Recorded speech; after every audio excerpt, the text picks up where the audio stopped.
சட்டையில கை வச்சு சட்டையில இருக்கு நீங்க கை வைக்கிறீங்க எப்படி நீங்க கை வைக்கலாம் எப்படி நீங்க கை வைக்கலாம் யார் அடிச்சு கொடுத்தது யூனிஃபார்ம்ல எப்படி சார் கை வைக்கிறீங்க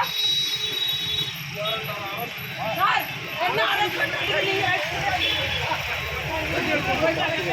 நான் கலெக்டர் போய் பார்க்கணும் கலெக்டர் போய் பார்க்கணும் விடுங்க அவரு தலை சொல்லுப்பா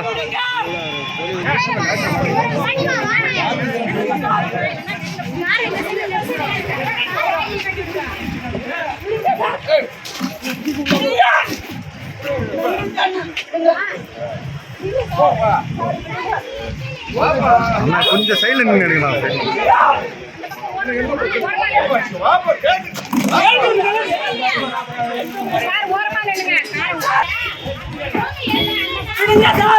ப்ராப்பரான ரிப்போர்ட் கொடுத்துருக்கேன்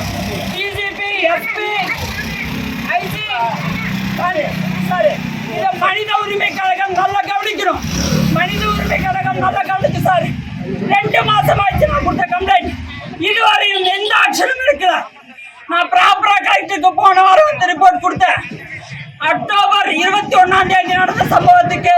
இதுவரையும் போலீஸ்காரங்களும் யாருமே நடவடிக்கை எடுக்கல நான் ப்ராப்பரா எல்லாருக்கும் ரிப்போர்ட் கொடுத்துருக்கேன் அப்படி இருந்தும் போலீஸ்காரங்க என்ன வலிக்கட்டாயமா சண்டை பிடிச்சி இழுத்து இவ்வளவு சம்பவங்கள் பண்றாங்க போலீஸ்காரன் வந்து மிஸ்டர் சரண்ராஜ் அண்ட் அவரோட தம்பி சத்தியமூர்த்தி 2 பேரும் நில தகராறுலாம் எங்க அப்பாவை அடிச்சிருக்காங்க நான் ப்ராப்பரா ரிப்போர்ட் கொடுத்துருக்கேன் ஆனா போலீஸ்காரங்க நடந்த சம்பவத்தை மறைச்சி ஆனா அவங்க சொல்றதான் நியாயம் சொல்லிட்டு பேசிட்டு இருக்காங்க இது வந்து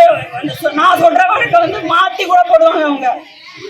2 மாசம் நானும் பொறுமையா ரிப்போர்ட் கொடுத்துருக்கேன் 2 மாசம் ஆகி போச்சு ராணுவ வீரனான எனக்கே இங்க பாதுகாப்பு இல்லை சாதாரண மக்களுக்கு எப்படி இவங்க பாதுகாப்பு கொடுப்பாங்க இவங்க காக்கி சட்டை போட்டு அநியாயம் பண்றாங்க